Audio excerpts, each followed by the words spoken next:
ওনার দেশপ্রেম, স্বাধীনতা, সার্বভৌমত্বের সাথে কখনো আপোষ করেন না। এবং র্যাবকে কিন্তু তখন রাজনৈতিকভাবে একদিনের জন্য, 1 ঘন্টার জন্য আমরা ব্যবহার করি না। আমাদের নেত্রী ওনার সাথে আমি অত্যন্ত ঘনিষ্ঠভাবে কাজ করে আল্লাহ পাক আমাকে সুযোগ দিয়েছিলেন। সেই সুযোগের মাধ্যমে নাকি দেখেছি ওনার দেশপ্রেম, স্বাধীনতা, সার্বভৌমত্বের সাথে কখনো আপোষ করেন না। এত কাছে থেকে ওনার সাথে আমি কাজ করেছি।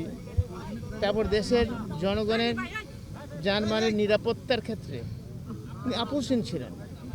যখন আমি যা চেয়েছি নির্দ্বিধায় তাই উনি আমাকে দিয়ে দিয়েছেন। আমি বলছি যেটা করার জন্য আপনারা দেখেছেন যে র্যাব গঠনের ব্যাপারে, এবং র্যাবকে কিন্তু তখন রাজনৈতিকভাবে একদিনের জন্য, 1 ঘন্টার জন্য আমরা ব্যবহার করি না। 1 ঘন্টার জন্য আমরা ব্যবহার করি না, কেউ বলতে পারবেন না, আপনারা প্রমাণ দেখাতে পারবেন না। এবং উনি সেই সুযোগটা দিয়েছিলেন। সেখানে যদি বিএনপির কোনো নেতাকর্মীরা থাকতো সেখানে উনি ছাড় দেন নাই। সেই নেত্রী ছিলেন আমাদের বেগম খালেদা জিয়া। স্বাধীনতা সার্বভৌমত্বের ক্ষেত্রে আর অনেক ঘটনা আমার ভিতরে আছে, যেটা আমি দেখি, আমার অনুভূতির ভিতরে আছে।